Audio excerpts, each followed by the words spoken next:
Hello, this is Tracy Nelson, and welcome to Creation Adventures and Outdoor Education. And what you're seeing is my GoPro at work, and from that vantage point of me hunting, I'm ground hunting. I've been easing up this old logging road, and I'd sat in a blind part of the morning and had seen some deer, but didn't get a shot. And now I've seen a couple of deer to my left of this road, and they're bedded down. And so this has been about I've been at this getting close stuff for about 30 to 45 minutes. So I have reduced this video down to a fourth of how long it took. And so I'm hunting with a percussion cap 50 caliber Traditions Kentucky rifle. Okay, and I'm shooting my ammo is a patched round ball with around 80 grains of FFG black powder. Okay, I'm using iron sights. And, my effective range, my accurate range is somewhere around 50 or 60 yards. That's what I practice at. And there's some deer that you can't really pick up on that GoPro. And I'm locked in on one right now. And it was bedded, but it begins to stand and move around. And what you're going to be watching is I'm having to adjust, and I'm looking for that window to get that good shoulder shot on that deer. And from my vantage point, it looks like a big old doe. Now, there's a really nice buck that you can't see also in the picture. You can't see him in the picture, but he's to my right about 20, 25 yards from that other deer. And it is the breeding season, so I'm thinking that this is a doe and a mature buck. So anyway, I'm getting locked in. I'm just waiting right now, and it just takes, hunting just takes patience. You just have to wait for that really good shot, so you end up not wounding a deer and having it run off. So what you're seeing is I'm just making the different adjustments as the deer moves, and I'm just looking for that opening, because it's a pretty good thicket, as far as the vegetation, the trees, and even though the deer is not that far, maybe 40, 45 yards maybe. So, but I begin before the season opens up. Now it's rifle season, but I've decided to hunt with this muzzleloader today because I've killed several deer already, and I think this is probably December, so the season's been in a few weeks, and I've killed several deer, so I think I probably got enough meat for me and my wife for the season, and I've decided to give these deer a chance, and have a little more challenge, if you will. So it just seems like it takes forever, and if you're just watching it,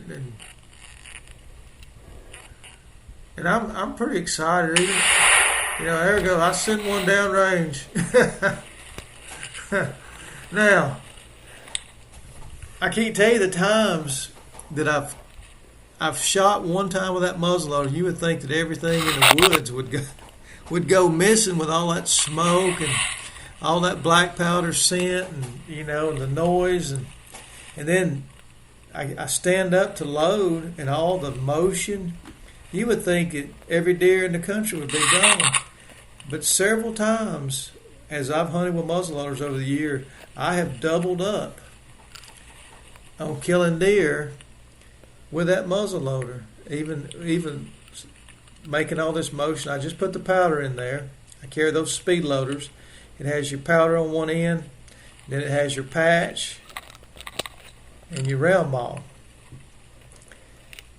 And so the patch goes on after the powder, the round ball,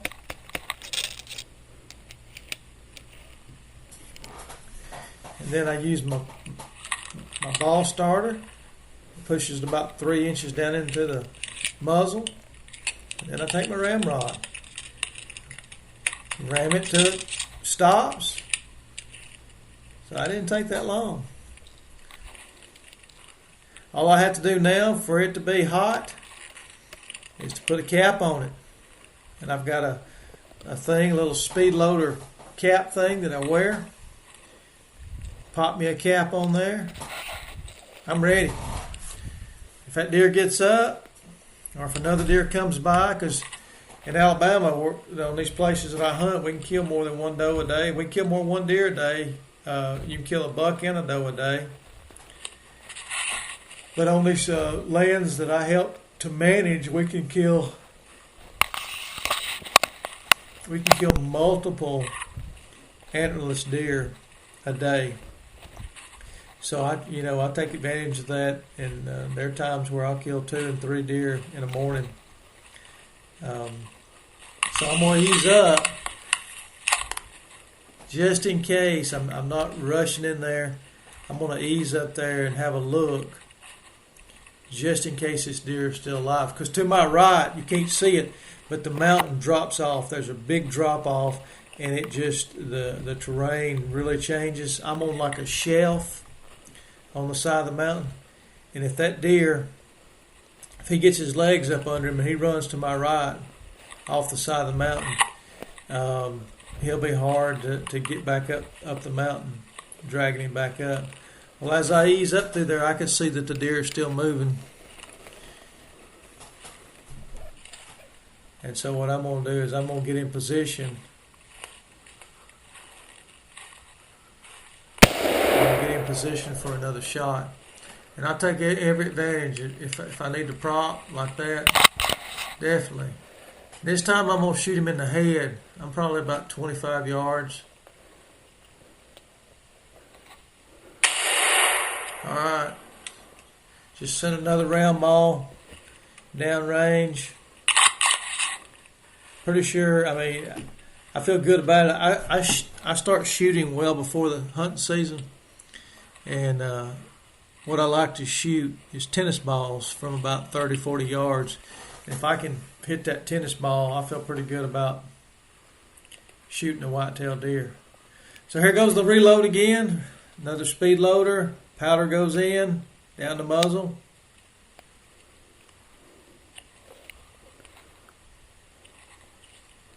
Have a little trouble getting, sometimes the patch and the ball get a little stuck. So I need a little help on this one. Pull out I think that's a Kershaw, needs work. Assisted opening knife. I'm still having a little trouble getting that patch. Got the patch out now. Must have to put the rest of the powder in there. The patch must have been keeping my powder from going in. Take a little longer on this load. Remember, the last thing you do is put the cap on there, because if you put the cap on there, it's going to be, it could go off on you. So that's since you're dealing with the muzzle end of the barrel or the gun, you don't want that thing to be hot.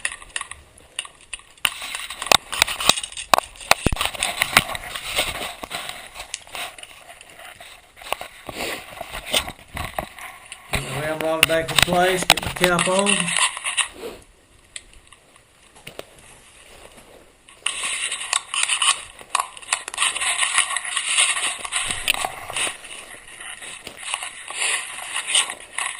Checking my camera gear. Sorry for the chaos there, but on the deer hunt, I always choose the getting the animal over the filming.